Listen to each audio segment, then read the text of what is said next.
Hello मेरे प्यारे से दोस्तों, जैसा कि हमने पिछले एपिसोड में देखा था कि सेकेंड एल्डर मूशैन की सोल को सर्च कर रहे होते हैं और उसके वर्ल्ड के बारे में पता करने की कोशिश करते हैं, मगर उसकी सोल के ऊपर लगी हुई इमॉर्टल सील ट्रिगर हो जाती है और उसकी बॉडी यहाँ पे ब्लास्ट होती उससे पहले ही शी हाओ और थर्ड एल्डर की वहाँ पे एंट्री हो जाती है, जहाँ पे वो दोनों ने ही अपनी पावर का इस्तेमाल करके मूशैन की बॉडी को स्टेबल कर दिया था। और यहाँ पे थर्ड एल्डर और सेकेंड एल्डर के बीच में बहस ही हो रही होती है मूशैन को लेकर के, मगर तभी वहाँ एंट्री होती है तियानशेन एकेडमी के फर्स्ट एल्डर यानी कि ग्रैंड एल्डर की, जिनकी नज़र शी हाओ पे पड़ जाती है। मेरे प्यारे दोस्तों, इस एपिसोड को स्टार्ट करने से पहले मैं अपने व्यूवर्स और जिन प्यारे भाइयों ने मेरी पिछली वीडियो पे कमेंट किया है, मैं उन सबको तहे दिल से धन्यवाद कहना चाहता हूँ। साथ में मेरे नए व्यूवर्स, आप भी इसी तरीके से कमेंट कर सकते हैं। मैं आपके कमेंट का स्क्रीनशॉट लेके अपनी नेक्स्ट वीडियो में उसे शो ज़रूर करूँगा। और साथ में मेरे प्यारे दोस्तों, चैनल पे अगर नए आए हैं तो प्लीज़ चैनल को लाइक शेयर सब्सक्राइब करके हमें सपोर्ट करें। आपके एक सपोर्ट की हमें बेहद ज़रूरत है। अब बिना देर किए हम इस एपिसोड को स्टार्ट करते हैं। इस एपिसोड की स्टार्टिंग में हमें मिस वोंगजी के मेंशन का सीन दिखाया जाता है, जो कि चारों ही तरफ से स्पिरिचुअल बैरियर से घिरा होता है और इसके अंदर तो मिस वोंगजी की सर्वेंट और उनके चाहने वाले तो जा ही नहीं पा रहे होते हैं, क्योंकि अंदर शी हाओ मिस वोंगजी के साथ कल्टीवेशन कर रहा होता है और बाहर इस बैरियर को गार्ड कर रहा होता है मूशैन, जहाँ पे मिस वोंगजी की सर्वेंट घबराते हुए वोंग फैमिली के एल्डर को बुला लेती है, जहाँ पे वो एल्डर आते ही कहता है कि आखिर तुमने इतनी जल्दबाजी में हमें क्यों समन किया। जहाँ पे वो सर्वेंट कहती है कि वो मैड बॉय हमारी मिस जी को किडनैप करके उनके मेंशन में रखा हुआ है, कहीं ऐसा ना हो कि वो उनके साथ कुछ गलत शलत कर दे। और साथ में एल्डर, आपके सामने ये जो स्पिरिचुअल बैरियर नज़र आ रहा है, इसे मैं तोड़ नहीं पा रही थी, इसलिए मैंने आपको जल्दबाजी में बुलाया और इस बैरियर को गार्ड वो मूशैन का बच्चा कर रहा है, जो कि हमें अंदर जाने ही नहीं दे रहा है। और तभी हम मूशैन को भी देखते हैं, जो कि सीना तान करके अपने मास्टर की प्रोटेक्शन के लिए खड़ा होता है। और तभी मिस यिंग की एंट्री होती है और वो वोंग फैमिली के एल्डर से कहती हैं कि लगता है कि सिस्टर वोंगजी ने इस बार अपने मैच को खुद ही चूज़ कर लिया है। वो तो बड़े ही मज़े से अपने मेंशन के अंदर मज़े कर रही हैं। वैसे भी इन लोगों को बेवजह फिक्र करने की क्या ही ज़रूरत है, ये सब कुछ तो मिस वोंगजी की मर्ज़ी से ही तो हो रहा है। ये सुन करके वो एल्डर भड़कते हुए कहता है कि मिस वोंगजी की एंगेजमेंट ऑलरेडी हो चुकी है, आखिर वो इस बैटल सर्वेंट के साथ यहाँ पे क्या कर रही हैं, प्लीज़ मिस वोंगजी बाहर आ जाएं। ये कहते ही वोंग फैमिली का वो एल्डर मिस यिंग को घूरते हुए सीधा अपने साथियों के साथ उड़ते हुए उस स्पिरिचुअल बैरियर के सामने आके खड़ा हो जाता है और अपने सामने से मूशैन को हटने के लिए बोलता है। मगर तभी अंदर से शी हाओ की आवाज़ आती है कि आखिर कौन बेवकूफ़ है जिसकी इतनी हिम्मत हो गई है कि वो यहाँ पे आ करके चिल्ला रहा है। क्या उसे नहीं पता है कि मैं और वोंगजी यहाँ पे कल्टीवेशन कर रहे हैं। वो एल्डर गुस्से में आकर के कहता है कि बैटल सर्वेंट, तुम्हारी इतनी हिम्मत, तुम्हें क्या नहीं पता है कि हमारे वोंग फैमिली का डायमंड ब्रासलेट तुम्हारे सर पे है, अगर तुमने कुछ और एक लफ्ज़ बोला तो हम तुम्हें नहीं छोड़ेंगे। तभी शी हाओ कहता है बेवकूफ़ बुड्ढे, शांत हो जाओ, कहीं ऐसा ना हो कि तुम्हारी बेवकूफ़ भरी बातों को मैं सुन करके तुम्हारी वोंग फैमिली की पूरी लाइन को ही मिटा दूं। ये सुन करके वो एल्डर कहता है कि तुम कुछ ज़्यादा ही बोल रहे हो, लगता है कि तुम यहाँ पे मरना चाहते हो। ये कहने के साथ वो अपने डिसेबल से कहता है कि अटैक करके इस स्पिरिचुअल बैरियर को तोड़ दो। मगर उन्हें क्या पता था कि उनके सामने मूशैन खड़ा था। जैसे ही वो अटैक उस बैरियर के पास आता, मूशैन काफ़ी पावरफुल पाम अटैक सीधा ही उन चारों ही डिसेबल के ऊपर कर देता है। मूशैन का एक ही अटैक उन चारों ही डिसेबल को उठा करके उनके ही वोंग फैमिली के एल्डर के जस्ट बगल से उठा के ज़मीन पे पटक देता है। यहाँ पे बेचारा वो एल्डर अपना मुंह खोल करके सीधा ही मूशैन को गुस्से में देख रहा होता है। तभी मूशैन कहता है कि बेवकूफ़ हो, जो तुम्हारी इमॉर्टल क्यूआई है वो तुम्हारे एंसेस्टर बोन से बिलोंग करती है। आखिर ऐसी लो ग्रेड की इमॉर्टल क्यूआई को लेकर के तुम मुझसे फाइट करने आए हो, क्या तुम्हारा दिमाग ठिकाने में है। ये सुनकर के वो एल्डर वोंग फैमिली का भड़क जाता है। वो गुस्से में कहता है कि आखिर तुम लोगों की इतनी हिम्मत कैसे हो गई एक बैटल सर्वेंट होकर के हम लोगों से ऐसी ऊंची आवाज़ में बात करने की। ये कहने के साथ वो एल्डर भड़क जाता है और अपनी पावर को वहाँ पे रिलीज़ करते हुए कहता है कि बच्चे, मैं सबसे पहले तुम्हें ख़त्म करूँगा, उसके बाद इस स्पिरिचुअल बैरियर को, और फिर उसके बाद तुम्हारे साथी को। अब यहाँ पे कोई नहीं बचेगा। ये कहने के साथ वो एल्डर अपनी पावर को रिलीज करके जायंट सी स्वॉर्ड को समन करता है और सीधा ही उससे मूशियन के ऊपर अटैक कर देता है। जहाँ पे मूशियन के लिए वो स्वॉर्ड सिर्फ एक मामूली सा अटैक था। वो अपनी पावर को रिलीज करके अपनी फायर फेनिक्स बर्ड को समन करता है और जब जैसे ही ये दोनों ही पावर आपस में टकराती है, वहाँ पे काफ़ी बड़ा क्लैश हमें देखने को मिलता है। मगर ये क्या, उस ब्लास्ट के चक्कर में वो बेचारा वोंग फैमिली का एल्डर सीधे ही नीचे आकर के लैंड करता है। अगर यहाँ पे वोंग फैमिली के इस एल्डर को अपनी हार बर्दाश्त नहीं होती है, वो अपने गले से एक क्रिस्टल को बाहर निकालता है और उसे कस के उठा के आसमान में फेंक करके उसे क्रैक कर देता है। और जैसे ही वो क्रिस्टल धीरे धीरे करके पूरी ही तरीके से क्रैक होता है, उसके अंदर से एक जाइंट ड्रैगन बाहर निकलता है जो कि सीधा ही रोर करते हुए मूशियन से कहता है कि यंग मैन, तुम्हारी पावर और तुम्हारा टैलेंट एक्स्ट्रा ऑर्डिनरी है। बेहतर यही होगा कि तुम मेरे सामने सरेंडर कर दो और कन्फेस करो कि तुमने यहाँ पे गलती की है। तो हो सकता है कि मैं तुम्हारे लिए थोड़ी सी मर्जी दिखाऊं। मगर मूशियन तो शी हाओ का सर्वेंट है, वो ऐसी छोटी मोटी धमकी से कहाँ ही डरता। वो अपनी पावर को रिलीज करके सीधा ही उस ड्रैगन से कहता है कि अगर तुम्हारे अंदर हिम्मत है तो आओ और मुझे यहाँ से हटा के दिखाओ। वहीं पे सारे ही लोग उस वोंग फैमिली के ड्रैगन को देख करके कहते हैं ये तो सॉर्ड क्यूआई वोंग फैमिली का 9 ड्रैगन है, क्या ये एल्डर इसे भी यहाँ पे लेके आया है। तभी हम देखते हैं कि वो ड्रैगन जैसे ही मूशियन के ऊपर अटैक करने के लिए आगे बढ़ता, शी हाओ अपनी पावर को रिलीज करता है और अपने स्पिरिचुअल बैरियर को तोड़ते हुए मूशियन के सामने आके खड़ा हो जाता है और उस वोंग फैमिली के एल्डर से कहता है कि तुम्हारी हिम्मत कैसे हो गई तियानशन एकेडमी के अंदर आकर के इतना बवाल मचाने की। ये सुनकर के वो एल्डर शी हाओ को पहले देखते हुए कहता है कि ताइशु एंशियन माइंड के अंदर से यही वो कल्टीवेटर था जो बाहर आया था। भले ये कितना भी पावरफुल क्यों ना हो, इसके सर के ऊपर मेरे क्लैन का डायमंड ब्रासलेट है। ये कहने के साथ वो सीधा ही शी हाओ को धमकी देते हुए कहता है कि बच्चे खबरदार, तुम्हारे सर के ऊपर मेरे वोंग फैमिली का डायमंड ब्रासलेट है। अगर मेरी यंग मिस को कुछ भी हुआ तो याद रखना बैटल सर्वेंट, तुम्हें यहाँ पे हम जिंदा नहीं छोड़ेंगे और तुम तियानशन एकेडमी के कोई कोर डिसेबल नहीं बल्कि एक बैटल सर्वेंट हो मेरी मिस सी के। तभी वहाँ पे शी हाओ कहता है कि मैं आपकी गलत फहमी दूर कर देता हूँ, मैं वोंगजी का कोई सर्वेंट नहीं बल्कि मैं उसका दोस्त हूँ और कुछ भी नहीं। ये सुनकर के वो एल्डर कहता है तुम्हारी इतनी औकात कि तुमने यहाँ पे मिस जी के साथ अपनी दोस्ती जोड़ने की कोशिश की है, तुम एक सर्वेंट हो। जहाँ पे वो एल्डर फिर से शी हाओ के ऊपर अटैक करने की कोशिश करता है और मूशियन आगे बढ़ने की इधर कोशिश करता है, मगर तभी आसमान में एक पोर्टल अपीयर होता है और सबकी नज़र आसमान में पड़ती है जहाँ पे एक रोशनी सीधा ही उस 9 ड्रैगन के ऊपर गिरती है और वो 9 ड्रैगन वोंग फैमिली का डिस्ट्रॉय हो जाता है। और तभी आसमान में एक जाइंट होली बॉडी नजर आती है जो कि एंशियन एकेडमी के फर्स्ट ग्रैंड एल्डर की होती है, जो कि आते के साथ कहते हैं कि मैं यहाँ पे सभी लोगों को ऑफिशियली बता देता हूँ कि जिस बंदे को तुम लोग यहाँ पे बैटल सर्वेंट बोल रहे हो वो आज से मेरा पर्सनल डिसेबल है।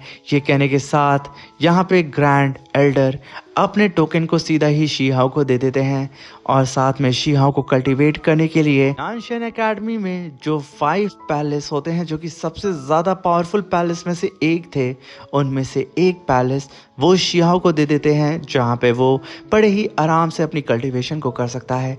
ये सुन करके सारे ही लोग दंग हो चुके थे क्योंकि ग्रैंड एल्डर खुद ही आकर के शी हाओ को जो अपना डिसेबल बनाए थे वो भी पर्सनल डिसेबल। तभी वहाँ पे मिस वोंगजी की एंट्री होती है जिसे देख करके वो एल्डर कहता है कि मिस जी आप ठीक तो है ना, इस मैड मैन ने आपको ऑफेंड या फिर आपको किसी भी तरीके से छूने की कोशिश तो नहीं की है ना।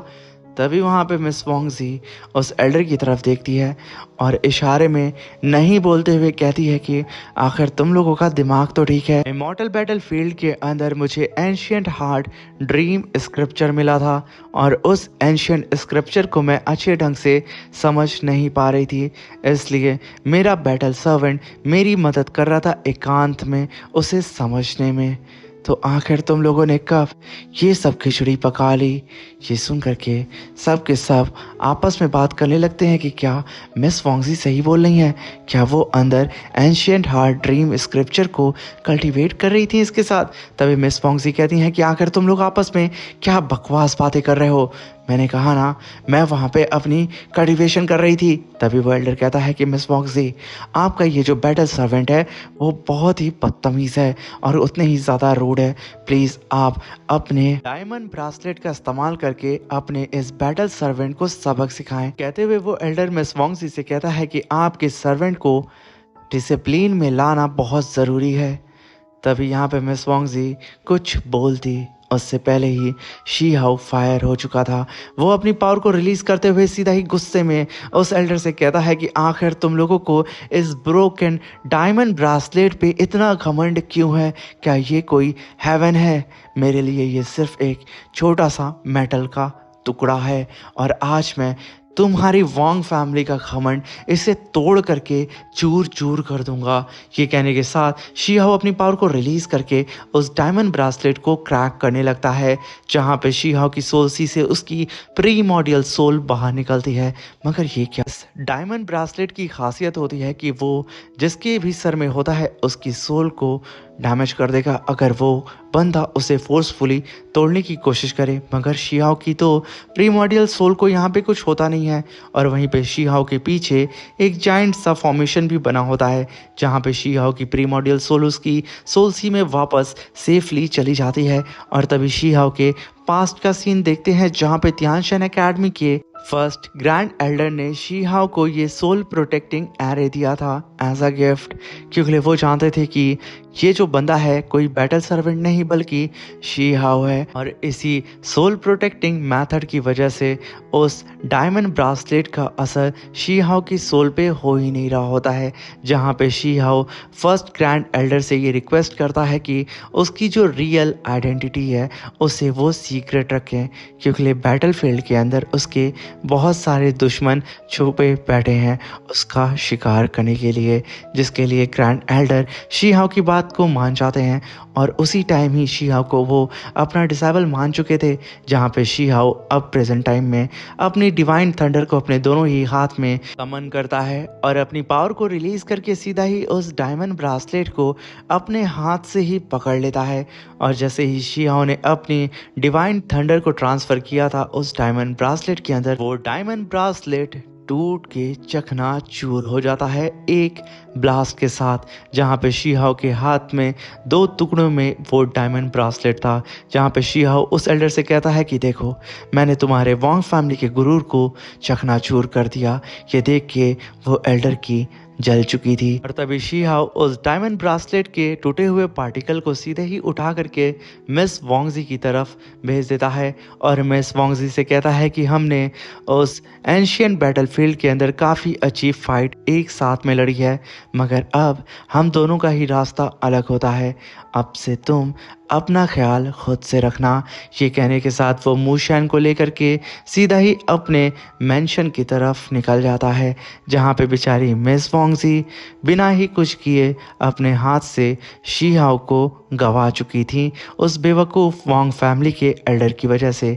वो चुपचाप शी हाओ को जाता हुआ देखती हैं और वहीं पे आग में घी मिस यिंग डालते हैं। वो वोंग फैमिली के सभी लोगों से कहती हैं कि आखिर वोंग फैमिली इतनी बड़ी बेवकूफ़ कैसे हो सकती है कि उसने अपनी बेवकूफ़ी के चलते पीएलएस जीनियस को अपने क्लान से बाहर भेज दिया। सच में अगर इन लोगों की जगह मैं होती तो मैं लाइफ टाइम इस बात को लेकर के अफसोस जताती। ये कहने के साथ फिर से मिस यिंग ताना कस के वहाँ से चली जाती हैं। आखिर ये बंदी किस चीज़ की बनी है, कमेंट बॉक्स में ज़रूर बताइएगा।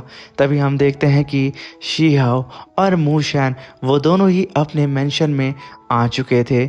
जहाँ पे शिहाओ कुछ कदम आगे बढ़ाता ही है, तभी वहाँ पे मुशियन कहता है कि मैंने मिस वोंगजी के फियांसे के बारे में सुना है, वो इस रैलम का पीएलएस जीनियस है, और अगर आज के इस मैटर में वो इन्वॉल्व हो जाता और उसे ये खबर मिल जाती तो शायद जितने आसानी से हम बाहर निकल के आए हैं उतने आसानी से तो हम नहीं आ पाते।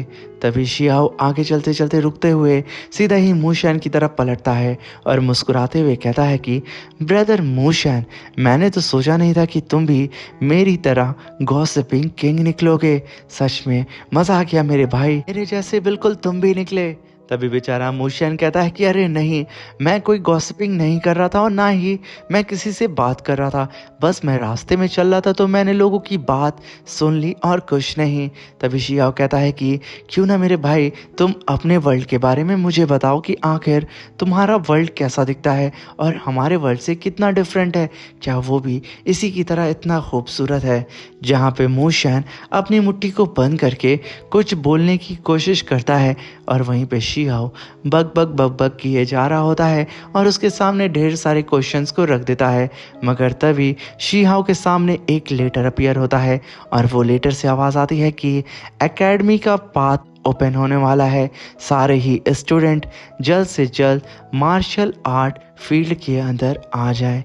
ये मैसेज सुन करके शिहाओ मूशियन की बात को अभी के लिए साइड करता है और वो सोचने लगता है कि आखिर मार्शल आर्ट फील्ड के अंदर क्या होगा।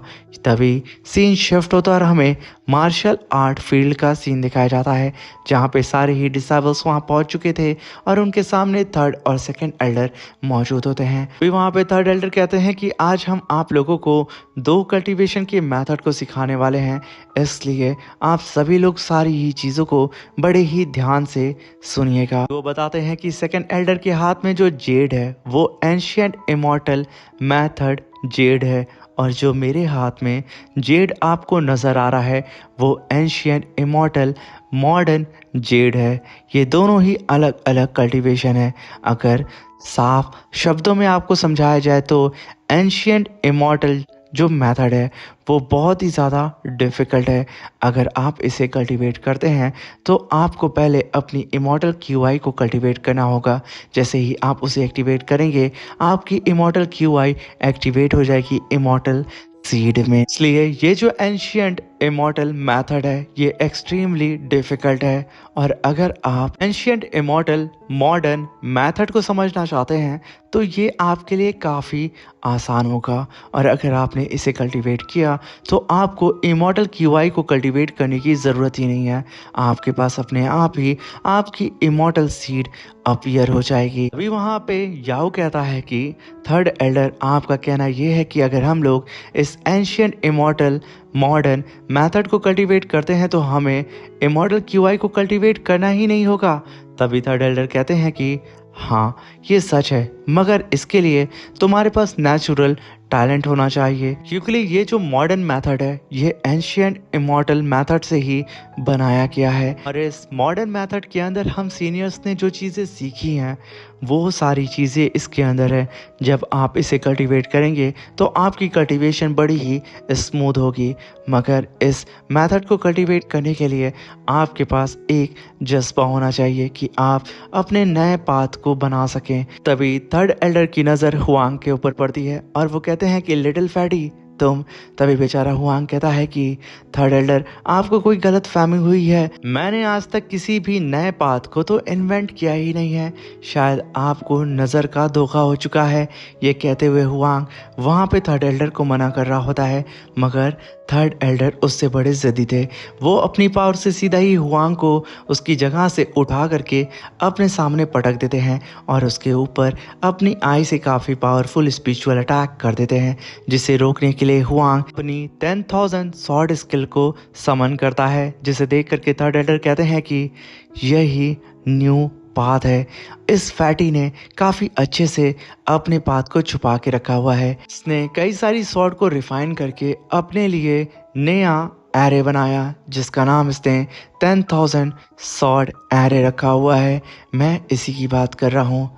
और रही बात, जब तुम लोग अपनी लिमिट को ब्रेक करोगे तब जा कर के तुम लोग खुद को सरपास कर पाओगे। जब तुम लोग खुद को ही सरपास नहीं कर पाओगे तो तुम लोग आखिर खुद का नया पाथ कैसे बनाओगे। तुम सभी लोगों को शी हाओ के बारे में तो ज़रूर पता होगा, जो कि बिलोंग करता था 3000 दाओ स्टेट से। उसने केव हेवन रेलम को लगभग 10 टाइम मर्ज किया और उसने अपनी न्यू केव हेवन टेक्निक बना ली।